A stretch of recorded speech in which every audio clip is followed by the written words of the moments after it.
Donc le EKEOS, donc le webinaire, donc opportunité de financement agroalimentaire et agricole, explorer les aides publiques disponibles.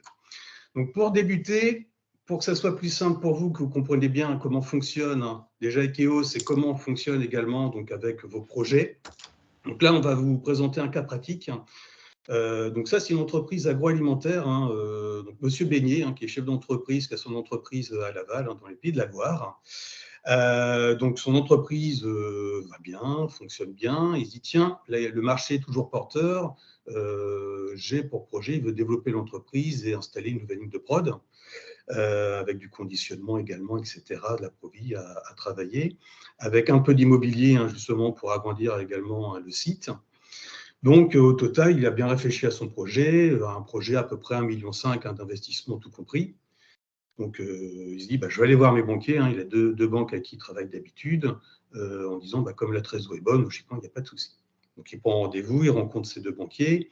Et finalement, les banquiers disent, oui, le projet est bien, il est intéressant, il n'y a pas de problème, mais bon, les taux remontent en ce moment, la situation peut bouger un peu. On serait d'accord pour accompagner, mais peut-être pas sur l'intégralité, notamment tout ce qui est BFR, créance client, etc. On n'est pas forcément favorable, donc ça fait quand même une petite somme. Donc le chef d'entreprise, il repart, il se dit mince, il est un peu stressé, il voit qu'il est un peu en situation de blocage. Il dit qu'est-ce que je fais? Est-ce que je fais un projet mais moindre pour justement avoir tous les financements? Mais je n'aurai pas toute la rentabilité et productivité que je souhaitais dans ce cas-là. Donc il est assez stressé, il est un peu embêté. 15 jours après, donc il croise son expert comptable là, pour parler de ses bilans. Et il évoque le sujet en disant, voilà, moi j'ai ce projet-là, est-ce que tu n'aurais pas une solution à proposer en lien comptable, etc.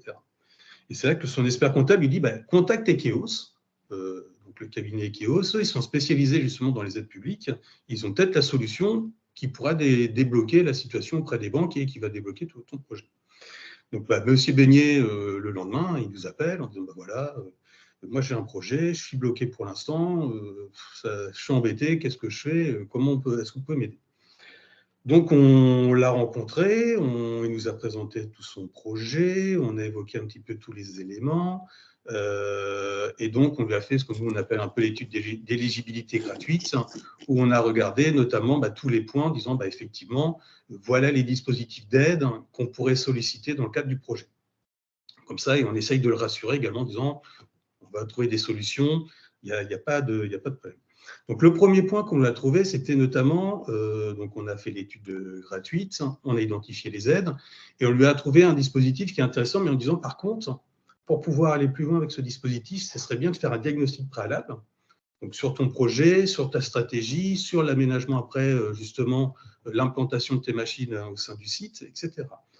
Donc, on lui a conseillé une consultante spécialisée dans le domaine qui lui a fait un diagnostic. Diagnostic qu'on a nous-mêmes, donc on a obtenu une subvention de 80% pour financer ce diag. Donc déjà, c'était bien. Le chef d'entreprise, il est ravi puisque il a eu des conseils complémentaires par rapport à son projet, comment le déployer qui soit encore plus optimal en termes de rentabilité et de retour sur investissement à terme. Donc là, voilà, donc tout va bien. On a donc suivi cette partie-là en termes financiers pour financer ce diagnostic. Et aussitôt après, on a enchaîné en disant, voilà, il y a un plan d'action avec le consultant. On a demandé des subventions spécifiquement pour le projet agroalimentaire. On a donc rédigé le dossier, on a fait le lien avec les services instructeurs. Voilà, pendant ce temps, la chef d'entreprise, lui, gère son entreprise. Il n'a pas à s'occuper de toute cette partie-là.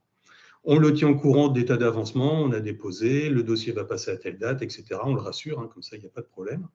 Et il y a 15 jours, donc réponse, le dossier est passé en commission il y a 15 jours, fin mai, réponse de la commission, attribution d'une subvention de 100 000 euros, plus un prêt à taux bonifié à 300 000 euros. Plus même, il y a un autre prêt en plus de 40 000 à côté. Donc là, automatiquement, pour le chef d'entreprise, lui, c'est parfait, tout a été réalisé, avec les banques également, en disant, finalement, sur des emprunts d'1,5 million, finalement, on est sur des emprunts d'1 million, donc on a quasiment divisé d'un tiers la demande auprès des banques, donc du coup, qui suivent sans problème. Et maintenant, donc, on assure le suivi financier, donc pour assurer l'encaissement total de la subvention et le suivi des prêts, puisqu'il y a des décalages au niveau du financement des prêts. Donc là, on assure toute cette partie-là.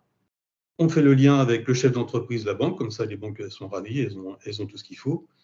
Le chef d'entreprise, on l'a encore eu là il y a 10 jours, lui, il est tout détendu, il est serein. Donc, lui, il se concentre sur son entreprise et sur la gestion du projet. Donc, tout va bien. Sachant que maintenant, on continue à l'accompagner, puisqu'on a une veille des financements publics qu'on assure toujours pour l'entreprise, et on étudie toujours en ce moment éventuellement d'autres dispositifs par rapport à la partie immobilière.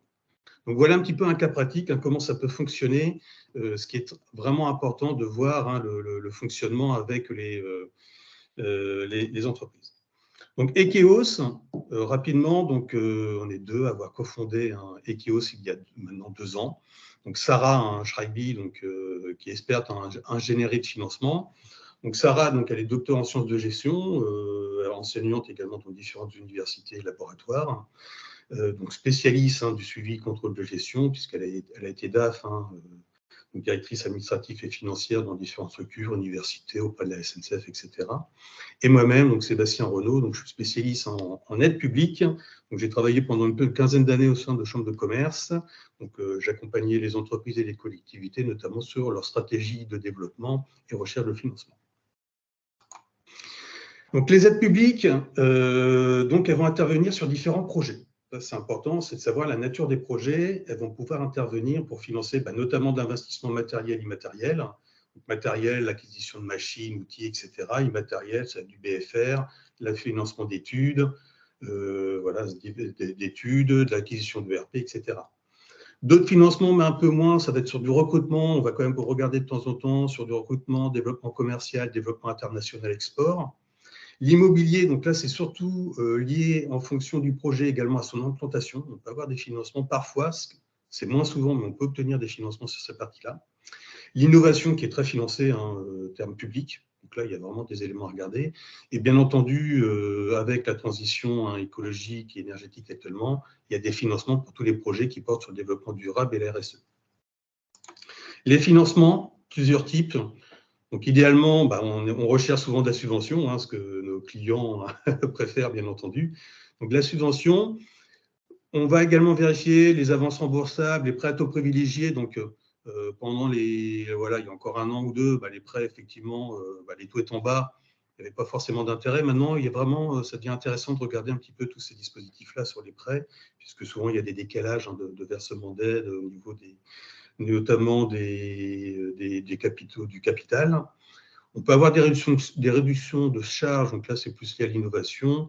Et on a des crédits d'impôt qui sont dans tous les secteurs d'activité. Il faut regarder, donc innovation, mais là, il y en a également sur des dispositifs agricoles, etc. Une petite slide sur les différents financeurs. Donc voilà, on travaille avec de nombreux opérateurs financeurs, que ce soit pour des aides territoriales, donc on est en lien beaucoup avec effectivement les régions, les métropoles également, on va être en lien parfois, ça peut être les communautés de communes, selon le degré et les aides qu'on peut obtenir. On va bien entendu vérifier toutes les aides d'État et des agences, parce que l'État, effectivement, France 2030, il y a des dispositifs d'aide, mais il y a des agences qui vont avoir des financements spécifiques, donc l'ADEME, bien entendu, sur la transition écologique. Là, il y a l'agence de l'eau, mais bon, elle n'apparaît pas, mais on travaille avec eux. France Agrimer, bien entendu. La CARSAT ou la MSA, éventuellement, pour tout ce qui va concerner l'amélioration des conditions de travail, BPI France. Et également, on va vérifier toutes les aides européennes qui sont importantes, avec Horizon Europe, qui est l'ancien H2020, et toutes les aides qu'on va retrouver au niveau des territoires, donc les FEDER, les FEADER, les FSE, les FEAMPA. Donc voilà, on va à chaque fois regarder un petit peu les dispositifs en fonction, bien entendu, du projet. Critères de sélection, donc là, ils vont varier selon les dispositifs, mais bon, c'est pour donner les bases. La maturité du projet, c'est important. Il faut que le projet soit quand même déjà bien avancé. Il ne faut pas avoir signé les devis, bien entendu, mais il faut déjà avoir une bonne vision du projet pour pouvoir bien le présenter aux financeurs. La taille d'entreprise, en fonction de la taille d'entreprise, on est éligible ou non. On a le taux d'intervention de l'aide ne sera pas le même, qu'on soit une PME, une ETI, etc. La nature des investissements, le montant de l'aide. Donc, la nature des investissements sont importants pour savoir est-ce qu'elles sont éligibles ou pas. Il y a des plafonds, des planchers à respecter, etc. Donc, on va regarder ces éléments-là. Le lieu d'implantation, très important, puisque les dispositifs à chaque fois vont se caler à partir du lieu d'implantation où sont réalisés les investissements. Et le calendrier donc prévisionnel du projet également qui nous permet d'avancer sur le dossier. Donc aujourd'hui, on voulait parler des dispositifs agroalimentaires et agricoles, puisque depuis 2 ans, hein, on était sur une période de transition, puisque le dispositif, hein, les aides, notamment européennes, étaient coupées depuis 2021, aurait dû relancer 2021-2027. Il y a eu un peu de temps au niveau des pays, hein, pour se mettre d'accord sur la politique agricole commune. Donc, ils ont validé en fin d'année dernière, si je ne dis pas de bêtises. Et donc là, les dispositifs ont été, donc, avec les enveloppes budgétaires, retournés auprès des différents pays membres de l'Europe, de l'Union européenne. Et maintenant, donc, la France redonne compétence aux régions, hein, pour gérer tous ces dispositifs. Donc pour ça, je vais vous lister, hein, là, les 3 dispositifs qui sont très proches, mais justement, l'idée de vous faire voir qu'il y a des nuances entre chaque. Donc c'est pour ça, entre chaque région, on aura des nuances au niveau des règlements. Donc là, le premier, c'est le dispositif ARIA, hein, FEADER, on voit bien les fonds européens, hein, FEADER, donc qui est pour les entreprises situées en Pays de la Loire. Donc, ça va être pour des projets pour des PME, TPE, PME, EN. Alors, EM, c'est entreprise médiane, c'est rare. Donc, c'est pour les entreprises de moins de 700 salariés, moins de 200 millions de chiffre d'affaires. Ils prennent également quelques dossiers qui sont des grands groupes. Donc, pour tous les projets sur de l'activité de transformation, de conditionnement de produits agricoles, donc ça va porter par exemple sur le lait, produits de la laiterie, fruits et légumes, de la viande, aliments pour animaux. C'est varié et c'est vraiment sur de l'investissement productif. On n'a pas d'immobilier, par exemple, sur ces parties-là. Les financements, donc c'est de la subvention. On est vraiment sur des aides subventions, ce n'est pas des prêts, c'est de la subvention. Et là, elle sera plafonnée à 500 000 € sur cette aide-là. Les taux d'intervention varient en fonction de la taille de l'entreprise. Donc, les TPE, PME auront 30%. Une entreprise, un grand groupe, eux, sera à 10%, par exemple. Pour être éligible, il faut que le dossier réponde à différents points. Donc, ils ont des thématiques, plusieurs thématiques qu'ils ont annoncées. Donc, le lien à l'amont agricole, l'approvisionnement, l'environnement, la santé, etc. Il faut obtenir au moins 40 points pour que le dossier soit accepté. Les délais d'instruction, ils seront à peu près 3 à 4 mois. Le temps, une fois que le dossier est clôturé, en 3 mois, logiquement, il y aura une réponse pour indiquer si le dossier peut bénéficier d'une subvention. Donc pour l'instant, au Pays de la Loire, on ne peut pas déposer de dossier. Ça sera à partir de cet été, logiquement, d'ici un mois, on pourra déposer les dossiers. Et il faut savoir que les dépenses ne sont éligibles qu'une fois, il faut avoir déposé au moins une demande préalable auprès des services, sous peine de nullité pour l'ensemble du dossier, des dépenses. Et également, il ne faut pas avoir signé les devis, etc. Si vous avez signé, automatiquement, ils vont annuler tout le dossier. Ça, c'est les points à prendre en compte. En Normandie, ils ont le dispositif qui est assez proche, mais qui s'appelle Normandie Entreprise IA. Donc là, ils vont cibler que les TPE-PME. Et ils sont sur de la transformation, activité de transformation et de commercialisation de produits agricoles. Vous voyez, des subtilités entre chaque. Ils sont également sur de l'investissement, sur des investissements productifs. Ils ne prennent pas de l'immobilier. Eux, ils plafonnent à 200 000 €. Ils prennent des équipements neufs et ils prennent également les logiciels qui sont en lien avec les équipements. Et attention, ils ne prennent pas les simples remplacements. Il faut vraiment avoir un projet de développement de l'activité. Par contre, le taux d'intervention, il est de 30% et il est unique. Tous les dossiers, ça sera une demande de 30% au niveau de la demande. Ils ont également, pour être éligible, il faut compléter un dossier. Il y a différentes thématiques sur lesquelles il faut répondre, nature du projet, du porteur du projet, de l'approvisionnement, de la RSE. Et là, voilà, il faut plus de 60 points. Donc, vous voyez, il y a des subtilités à chaque fois. Les délais d'instruction sont à peu près les mêmes, 3-4 mois. Le dispositif, par contre, lui, il est déjà ouvert. Ils ont déjà validé ce point-là. Donc, on peut déposer des dossiers en Normandie. Toujours, il faut donc faire une pré-demande pour pouvoir ensuite signer les devis, pour pouvoir ensuite déposer le dossier. Ça, c'est vraiment très important, sinon peine de nullité de l'ensemble du dossier.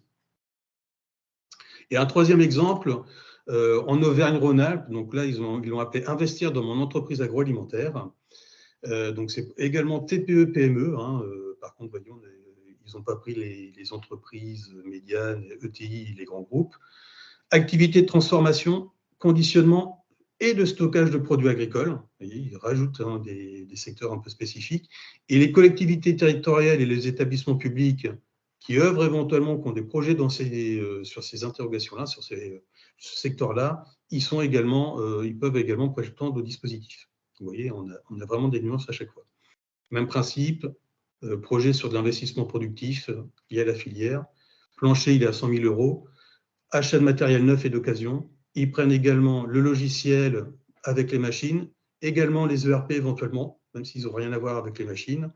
Et ils vont financer parfois des études, surtout sur la transition énergétique, décarbonation, RSE. Taux d'intervention unique de 25%. Et toujours le même système, hein, en termes de dossier, il faut présenter un dossier sur différentes thématiques, l'approvisionnement, l'éco-responsabilité, l'effet de levier de l'aide, hein, puisque ce sont des fonds européens, donc on doit respecter le principe d'incitativité. Et donc là, il faut plus de 50 points par rapport aux différentes thématiques proposées.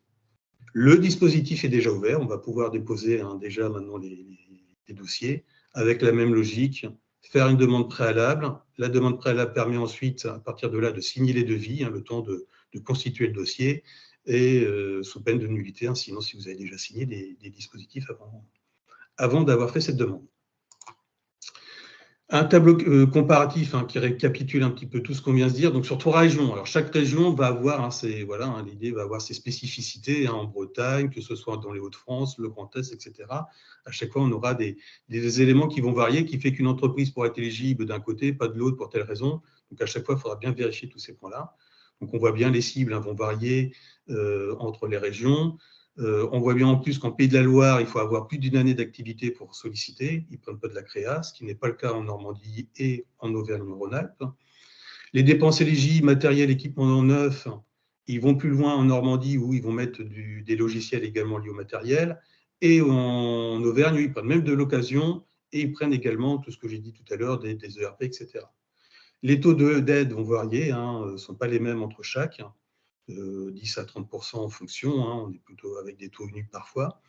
Les planchers varient également, donc Pays de la Loire, 150 000 € minimum pour déposer un dossier, 1,7 million au plafond, donc ça c'est pour les PME, avec un taux à 30%, on arrive à un montant d'aide qui est compris entre 15 000 jusqu'à 500 000 € plafonné. En Normandie, donc là, les planchers, il faut 20 000 €, vous voyez, qui est beaucoup moins. Par contre, on va jusqu'à 4 millions d'investissement max. Donc, ce qui fait une subvention, par contre, qui va être limitée entre 7 000 et 200 000 €. Là, ils ont un plafond qui est un peu moindre. Et en Auvergne, on peut déposer des 100 000 € un dossier, jusqu'à 1 million d'euros, 25%. Donc, ça fait 25 000 € à 250 000 € de subvention maximum pour chaque projet. Sachant que, donc on a mis une petite ligne récurrence, il faut savoir que comme c'est un programme, ce sont des programmes donc, sur 5 ans, donc il y aura possibilité de déposer parfois 2 dossiers par entreprise ou par groupe. Donc en Pays de la Loire, ils l'ont bien indiqué, il y aura 2 dossiers possibles durant le programme. Donc, vous clôturez le premier, vous pouvez faire dans ce cas-là un deuxième derrière. En Normandie, c'est indiqué plusieurs demandes, mais il n'y a pas plus de précision que ça dans le règlement. Donc là, il faudra avancer avec eux sur ces points-là. Et en Auvergne-Rhône-Alpes, il n'y a pas de problème, il y a un délai de 3 ans de carence à respecter. Vous déposez le dossier, vous le clôturez, vous avez un délai de 3 ans avant de relancer. Donc là, il faudra être attentif, le temps d'instruction, d'être bien dans les 5 années du projet. Donc voilà pour la partie agroalimentaire. On voulait vraiment vous présenter, faire voir un petit peu la réglementation et voir l'évolution. Un retour d'expérience client donc, sur lequel on travaille actuellement donc, pour une nouvelle usine laitière. Donc là, c'est une construction, une nouvelle unité de transformation de produits laitiers avec de l'acquisition de machines et d'équipements. Donc il y a près de 3,5 millions d'investissements machines. Donc là, pour l'instant, on a travaillé sur l'identification des aides. Donc il y avait le point qu'on vient de présenter comme dispositif, mais il y en a d'autres. On a également identifié d'autres dispositifs complémentaires. Donc là, on travaille sur la stratégie justement de financement pour optimiser tous les fonds.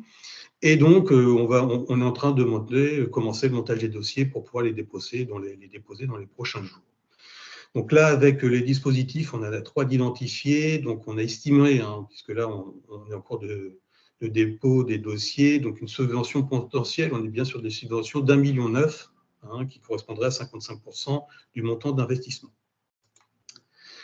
Dispositif agricole, c'était pour également vous donner des idées qui sont assez variées. Par exemple, en Normandie, donc, il y a le dispositif Normandie Investissement Agricole. Donc là, ça cible plutôt donc, agriculteurs, collectifs d'agriculteurs, comme les CUBA, bien entendu. Ils font une distinction entre des projets, ce qu'ils appellent conquérants, et les projets d'amélioration et d'adaptation. Donc, conquérant, c'est plutôt si vous voulez passer en bio, par exemple, vous voulez faire un vrai changement sur votre exploitation. Et le projet d'amélioration, c'est dire je change de machine, etc. et je veux gagner en productivité. Donc là, on a des nuances entre les deux, mais on a des planchers pour déposer le dossier à 10 000 euros pour des dépenses d'achat de matériel neuf et d'occasion, avec des plafonds qui vont varier entre la nature du projet, du porteur du projet. Vous voyez qu'il y a quasiment on multiplie par 5 à 150 000 jusqu'à 800 000 euros de dépenses. Le taux de l'aide est 40% pour les projets conquérants et on est à 20% pour les projets d'amélioration, d'adaptation. Je change ma ligne de conditionnement, dans ces cas-là, j'ai droit à 20%. De même, pour être éligible, il y a des thématiques, des points à obtenir jusqu'à 60 points en fonction de la nature du projet, l'approvisionnement de la RSE. Et également, donc là, il y a possibilité de déposer à partir du mois de juillet pour celui-ci. Vous voyez, ce n'est pas encore calé pour déposer ce type de dossier pour la Normandie. Un retour d'expérience client qu'on a accompagné donc il y a un peu plus d'1 an. Là, c'était dans le Grand Est. Vous voyez, c'est le Grand Est, on n'en a pas parlé. C'était la construction d'un poulailler et l'acquisition du matériel qui allait avec, bien entendu, plus la construction d'une fermière, c'est important. Pourquoi? Puisque donc, au total, il y en avait pour près de 750 000 euros avec la construction du poulailler, le matériel, les études, etc. Donc, on a accompagné l'entreprise, on a identifié toutes les aides, on a défini justement la stratégie à mettre en place, on a monté, déposé les dossiers. Donc, en Grand Est, on n'aurait pas eu les mêmes montants sur toutes les autres régions de France, je le dis tout de suite. Donc, l'aide était de 250 000 euros pour la partie notamment donc, poulailler, et on a obtenu un bonus de 20 000 euros pour la fumière, ce qui a fait que l'exploitant a obtenu une subvention de 270 000 euros sur ce projet-là. Voilà. D'autres dispositifs, donc là, qui ne sont pas exhaustifs. C'est une liste non exhaustive des aides publiques agro et agricoles.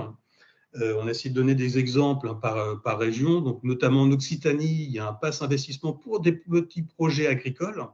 Donc, c'est une subvention à 20% par rapport au projet. Donc, c'est vraiment des petits projets, donc avec un plafond de l'aide qui est à 4 000 euros. Donc, vous voyez, c'est des projets jusqu'à 20 000 euros de machines. Mais bon, c'est toujours bon à prendre. Dans le centre Val-de-Loire, bien entendu, il y a du viticole. Donc là, il y a une aide spécifique viticulture. Subvention, alors le taux va varier en fonction de la nature du projet parce qu'il y a différents projets. Et donc, par contre, on peut avoir une aide jusqu'à 300 000 euros de subvention. Dans les Hauts-de-France, donc là, on a mis deux exemples. Donc, ils ont le crédit d'impôt bio. Donc là, si l'entreprise a des investissements et ils sont dans la partie exploitation biologique, donc l'exploitant peut avoir un crédit d'impôt forfaitaire à 3 500 euros. Et s'ils sont à GAEC, ils sont 4 dans la GAEC, ils font 4 fois 3 500, soit 14 000 euros max de subvention. Ils ont également des dispositifs, pour donner un exemple, plus le VPAE. Donc là, c'est une aide plutôt à l'investissement dans les entreprises agroalimentaires en lien avec les circuits courts. Donc là, c'est des aides avec un taux d'intervention de 40%, avec un plafond de l'aide qui est à 80 000 euros. En Bretagne, pour donner un exemple sur la Bretagne, donc ils ont un dispositif spécifique qui s'appelle l'Agri bas carbone, qui est plus une subvention qui va financer un accompagnement par un consultant pour travailler justement pour essayer de décarboner l'activité. Donc ils prennent 60% de l'intervention jusqu'à 1 260 euros pour cette partie-là. Les 3 derniers, l'AAP méthanisation, très important. Donc là, j'ai mis Île-de-France, mais c'est un dispositif également national. En Île-de-France, c'est pour les projets de méthaniseurs, bien entendu, agricoles et non agricoles, il y a également non agricoles. Donc les taux d'intervention en Île-de-France, pour ça peut varier après entre les régions, mais il est de 30% avec un plafond de l'aide à 1 million d'euros. Pour la partie, donc là également Nouvelle-Aquitaine, l'agrivoltaïsme. Donc là, ils accordent une subvention pour tout ce qui va être l'installation de panneaux photovoltaïques et essayer de réduire, notamment, on parle de décarbonation tout à l'heure. Donc là, ça a des taux d'intervention qui vont varier selon l'investissement, entre 30 à 65%, et qui représentent une enveloppe jusqu'à 150 000 euros de subvention. Et le dernier, c'était pour donner un exemple encore un peu différent. En Pays de la Loire, ce qu'ils appellent un dispositif appel à projet développement expérimental pour les entreprises agricoles. Donc là, c'est plutôt si c'est sur des projets innovants. C'est-à-dire, voilà, on veut changer des usages, on veut avoir une machine un petit peu différente qui va innover en termes d'usage du procédé agricole. Donc là, on peut avoir des aides spécifiques à taux de 40% jusqu'à 200 000 euros. Vous voyez, c'est vraiment très varié en fonction de la nature du projet qui peut être porté. Un exemple, puisqu'on parle souvent des montants assez importants, une entreprise qu'on a accompagnée il y a un an, ils sont deux, ils ont fondé leur entreprise, donc 2 travailleurs non salariés dans leur structure, ils n'ont pas de collaborateurs. Donc ils achetaient une machine pour conditionner et faire de l'étiquetage, donc 63 000 euros, vous voyez, des dépenses donc pas négligeables quand même pour leur structure. On les a rencontrés puisque le matin, ils partaient en vacances ce soir. On leur raconte l'histoire. Le matin, donc, ils nous appellent, je vais signer le devis, je pars en vacances ce soir. Voilà. Est-ce qu'il y a quelque chose à faire? Donc là, on leur dit, attendez, on fait la lettre d'intention. Vous nous l'avez validé cet après-midi. Il y a un dispositif qui va pouvoir vous financer. Vous revenez de vacances, on pourra monter le dossier. On a fonctionné comme ça. On a déposé la lettre d'intention. On a monté le dossier donc, durant le mois d'août. Le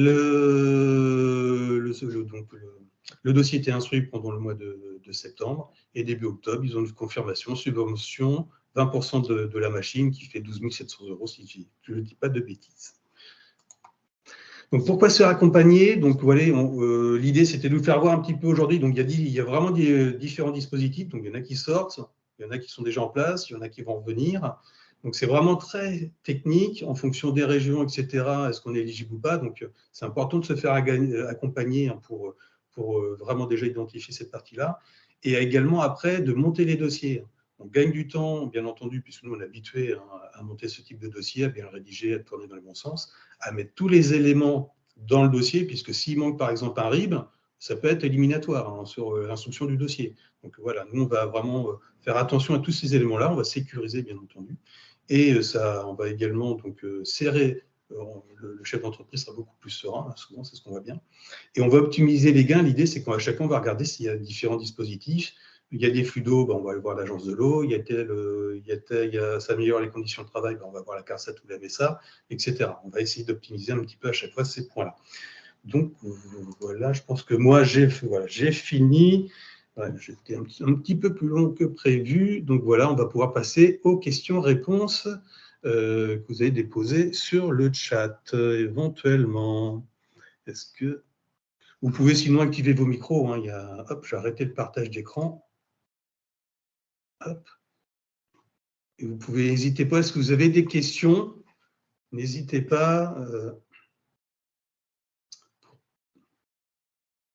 Pas de questions, pas d'interrogations, c'était clair? Est-ce que vous avez une vision? Bonjour Sébastien. Est-ce que vous avez une vision de la temporalité des aides qui vont s'installer en Bretagne? Vous avez parlé d'une aide à 1260 euros. Je pense que la Bretagne a quand même une grande vocation agricole et je pense que c'est quand même inscrit à un autre niveau dans leur plan d'intervention.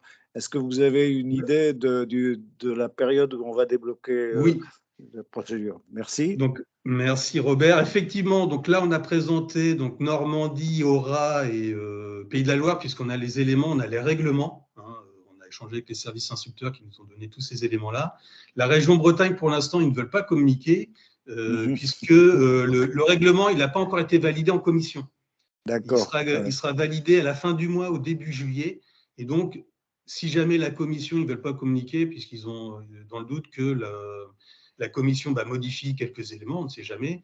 Et donc, pour l'instant, ils ne veulent pas communiquer sur ces éléments-là. Donc, on les aura, logiquement, d'ici 15 jours, 3 semaines, on aura ces points-là. Et on pourra, dès, je pense, mi-juillet ou éventuellement début août, pouvoir déposer les dossiers pour la partie Bretagne.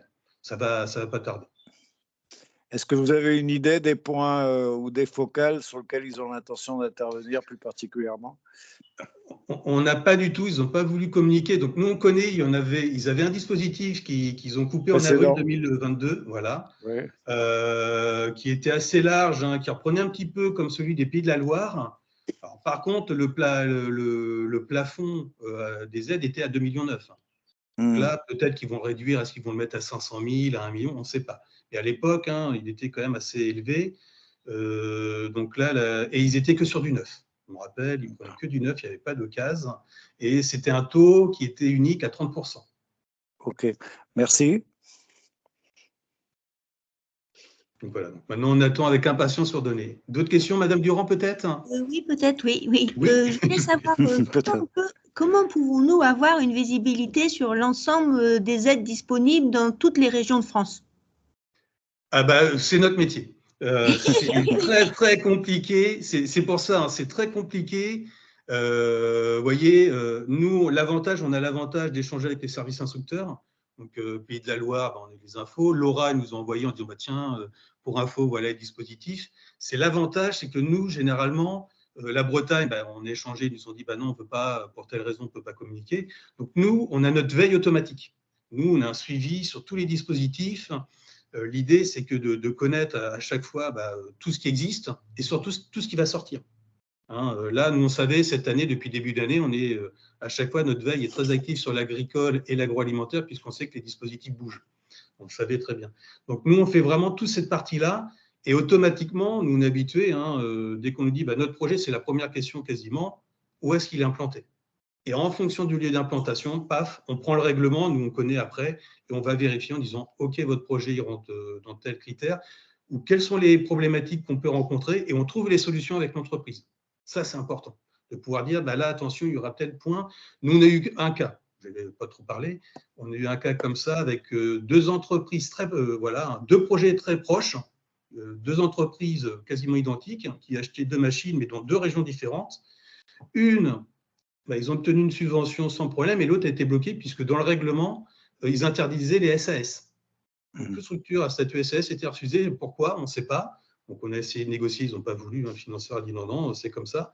Donc, pour ça, nous, on fait attention à tous ces points-là. Il faut vraiment, parce qu'à chaque fois, on va varier entre l'Occitanie et les Hauts-de-France. On peut avoir des éléments différents. Est-ce que c'était clair? Ouais. Oui, oui, très bien. Et quel est pour nous, bien sûr, on a assisté à la présentation que vous faites donc par rapport à nos clients, bien entendu, qui sont susceptibles de bénéficier de subventions. S'ils passent par vous, qu'est-ce que ça leur coûte? Alors nous, quand on accompagne, on travaille beaucoup effectivement en partenariat avec des entreprises qui vendent des machines-outils, hein, que ce soit agro, industrie, etc. Nous, l'avantage du client, déjà, c'est de pouvoir lui dire quelle serait l'aide qu'il peut obtenir. On va essayer de vérifier tout son projet. Parce que parfois, ils achètent des machines, ils ont d'autres projets en plus à côté. Donc, on va regarder toute la partie, vision globale de leur projet. On va leur monter le dossier. Le dossier, donc, on a une première partie où on a un forfait qu'on fait financer, donc annuel. Et après, une fois qu'on monte les dossiers, on se fait payer au succès. Donc ça, c'est l'intérêt pour eux, c'est qu'ils touchent de l'argent, nous, on prendra un pourcentage, bien entendu, par rapport à ce qu'ils vont obtenir. Mais pendant ce temps-là, eux, ils peuvent travailler sur l'exploitation, sur leur entreprise, pendant que nous, on fait ce travail-là, puisque c'est chronophage, très administratif. Donc on fait tout ce point-là, on les sécurise également à obtenir l'aide. On se fait payer au succès, donc dès le départ, on leur dira si oui, on a des chances d'obtenir ou pas, au moins on sera très honnête. On ne va pas monter un dossier, si à la fin il ne passe pas, nous on ne facture pas. Donc voilà, ça c'est un point qui est important. Et ce qui est intéressant après avec nos partenaires, c'est qu'une fois qu'on a facturé, on verse une commission pour la mise en relation. En disant, nous, on a facturé X milliers d'euros dans le cadre de notre prestation, on vous reverse un pourcentage par rapport à la mise en relation. Donc, c'est un fonctionnement gagnant-gagnant qui, à chaque fois, fonctionne bien. Pour votre client, qui lui est ravi, puisque du coup, sa machine, il aura une subvention et ça lui coûtera un peu moins cher. Pour vous, également, vous avez vendu votre machine. On vous reverse, donc du coup, le client il est content puisqu'il y a une subvention. On reverse derrière également une participation en plus. D'accord. Tu as été très discret sur le success fee, tu peux peut-être préciser? L'idée du success fee, c'est que voilà, c'est nous l'idée, on va à chaque fois le principe. Quel pourcentage? Ça dépend des montants. On a une grille tarifaire. Voilà, c'est plus clair. Parce qu'on a des montants pour ça qu'on a donné différents exemples de retour d'expérience client. On a des dossiers, voyez, l'entreprise qui achète une machine à 60 000 euros, on a récupéré 12 000 euros de subvention. On aura un pourcentage, le taux qui sera un peu plus important par rapport à ce montant-là. Et on a des dossiers où on va récupérer 2 millions de subventions. Et là, on n'applique pas le même taux. Donc là, le taux il va être dégressif en fonction de la subvention. D'accord. C'est pour ça qu'on n'a pas on ne peut pas donner ces c'est plus clair avec cette réponse. Voilà. Et je vois que Madame Berthe-Junot, qui est de la région, qui nous met que le pass. Donc ça, c'est le pass compétitivité IA, donc qui est en Bretagne. C'était celui qui a coupé au mois d'avril 2022. Et donc voilà, ce qu'elle indique bien, il sera soumis au vote des élus le 10 juillet. Voilà, pour compléter, merci beaucoup. complète la réponse de tout à l'heure.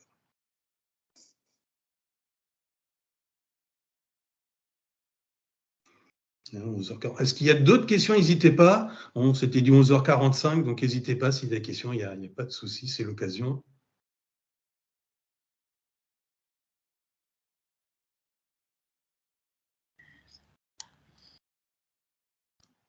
Non, tout paraît clair, tout va bien. Donc, il ne faut pas hésiter. Alors, comme on a dit, donc là, il y a un enregistrement, donc on vous enverra le lien. Il ne faut pas hésiter, on pourra vous envoyer, à solliciter, on pourra vous envoyer également la présentation, il n'y a pas de problème. Et pour toute question, de toute façon, faut pas, voilà, on est à votre disposition pour avoir des compléments d'information. On va assez vite, il ne faut pas que ça soit trop long non plus, parce qu'on pourrait faire 3 jours, voire plus, pour présenter tous les dispositifs. Donc voilà, on a essayé d'en donner un maximum d'infos, mais pas trop vous perdre non plus dedans. Donc n'hésitez pas, dès que vous avez des projets, des interrogations, ce que j'ai indiqué, ce qui est très important, de ne pas signer les devis avant. Donc c'est pour ça, il vaut mieux anticiper. Si vous avez vraiment des projets, il vaut mieux nous contacter au préalable et dire voilà, on a tel projet, etc. On vous dira tout de suite oui, ça peut rentrer ou pas. Voilà, comme on dit, c'est un bon système. Et après, effectivement, on déroulera tout notre process d'accompagnement. Mais il vaut mieux vérifier avant justement d'engager des dépenses et de dire non, maintenant on ne peut plus aller chercher les financements parce que vous avez déjà signé un devis, vous avez fait un acompte bancaire, et donc là on ne peut plus aller chercher les dispositifs. Donc là, il faut vraiment être très attentif à ces points-là. Oui, j'avais quand même une question. Qu'est-ce qui fait que les dossiers d'instruction sont de l'ordre de 3 à 4 mois, si j'ai bien compris, sur la plupart des aides que vous avez indiquées? Ouais. Donc, moi, je mets souvent, parce que généralement, on est plutôt entre 2 et 4. Ça va varier en fonction des commissions qui vont les étudier. Le service instructeur, nous, le temps de monter le dossier, si on a tous les éléments de dépôt, en 15 jours, généralement, on va pouvoir nous monter le dossier, même pas. Après, donc, il y a le service instructeur qui va regarder, qui va nous poser parfois des questions. Généralement, bon, on les monte assez bien, donc on a 1 ou 2 questions, mais même parfois, on n'a même pas de retour. Donc là, ça prend un peu de délai. Ils le valident souvent par la direction. Et après, tout dépend de la commission. Soit il y a des commissions qui peuvent être prévues tous les mois, et donc ce qui fait que si, par exemple, le dossier qu'on avait eu au mois d'août l'année dernière, fin août, il est déposé, il a été instruit au mois de septembre, durant le mois de septembre, il a été mis à l'ordre du jour de la commission qui se tenait au mois d'octobre. Et là, ils ont une commission tous les mois. Donc là, c'est parfait. Par contre, parfois, on a des commissions qui vont être tous les 3 ou 4 mois, voire plus. Et donc là, c'est pour ça que le délai va être beaucoup plus long. Et donc, nous, c'est très important, c'est d'avoir ces informations-là. On vous donne ces infos. En disant, attention, si on dépose à telle date, là, c'est le cas en disant, si on veut déposer, avec un client que j'ai eu hier, pour déposer, il faut qu'on dépose sous 15 jours le dossier pour qu'il puisse être instruit début juillet, et comme ça, il passera qu'au mois de septembre, parce que là, en plus, on arrive sur l'été. En disant, si on ne le fait pas dans les 15 jours, par contre, votre dossier passera qu'au mois de novembre. Vous voyez, nous, on va pouvoir donner toutes ces informations-là. D'accord.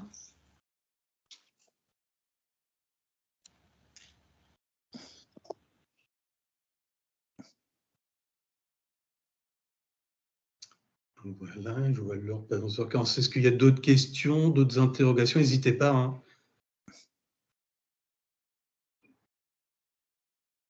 Tout paraît clair. Alors peut-être une dernière question, Allez-y, c'est l'occasion. J'en ai posé quelques-unes. Non, mais c'est très bien, puis c'est vrai que c'est l'occasion. Oui. Comment dire, vous avez parlé de l'aide à partir de quand le client peut commander? C'est-à-dire que faut que ce soit avoir une information précise là-dessus, s'il vous plaît. Ça, c'est très important. Donc ça, c'est vraiment très important.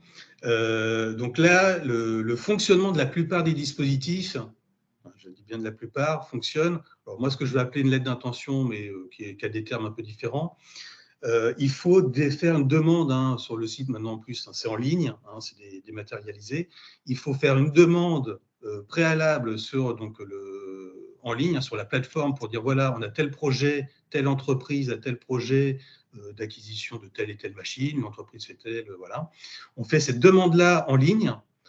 À partir de là, on a une réponse très rapide qui vous dit d'accord, on a bien pris en compte votre demande. Donc là, ça ne veut pas dire que la subvention est acceptée, mais à partir de ce moment-là, on peut signer, toutes les dépenses éligibles seront prises en compte. On peut signer les devis, etc. C'est ça qui est le plus important. Ça nous laisse après le temps. Alors là, sur les dossiers, notamment, vous voyez, agroalimentaire, il y a 6 mois après encore pour monter le dossier. Donc, vous voyez, parfois, on a 3 mois. Là, c'est des délais, comme ça peut être des gros dossiers à plusieurs millions. Là, on a 6 mois après pour monter le dossier, le clôturer, et après, ils instruisent. Donc, c'est pour ça, mais au moins, l'avantage, c'est de surtout aller tout de suite en ligne, déposer, faire la demande, ce que moi, j'appelle souvent la lettre d'intention, pour dire, voilà tel projet. Ils répondent en disant, OK, votre projet nous paraît éligible, maintenant, déposez le dossier, et à partir de là, tous les éléments signés seront éligibles dans le dispositif.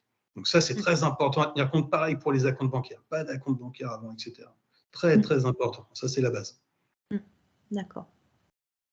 Parce que sinon, on n'y va pas. Nous, on dit honnêtement, notamment acompte bancaire, dès qu'il y a un acompte bancaire signé versé, il y a un contrôle. Ça même si ça ne concerne qu'une machine, tout le dossier est annulé. Donc là, donc c'est pour ça, il faut vraiment très, très attentif à ces points. D'accord. Voilà, 11h46. Est-ce qu'il y a d'autres questions? Madame Durand, c'est l'occasion, puisque on ne voit pas forcément, vous êtes dans le sud en plus, donc c'est l'occasion. C'est beau chez nous. Enfin, ok, non, il a fait meilleur dans le nord que dans le sud ces derniers jours. Il fait très, très beau chez nous en ce moment, effectivement. C'est vrai. Voilà. Alors, s'il n'y a pas d'autres questions, on va peut-être clôturer. 11h47, l'idée, c'est ce qu'on s'était dit, de ne pas finir non plus pour prendre trop de temps. Donc, n'hésitez pas. On vous enverra le lien pour la vidéo. On vous enverra, si vous le souhaitez, on pourra vous envoyer le lien également pour la présentation. S'il y a d'autres questions, on dit, voilà, vous voulez poser comme ça en direct, on peut se caler une visio personnelle, individuelle. Il ne faut pas hésiter, on se cale ça en rendez-vous. Il n'y a pas de souci pour évoquer un petit peu plus en avant tous ces sujets-là. Il faut en profiter. Voilà, je pense que s'il n'y a pas d'autre, je vous souhaite à tous une bonne journée. À vous aussi, merci de tout. Merci, puis je vous dis à très bientôt alors. Oui, à bientôt. Merci beaucoup, au revoir.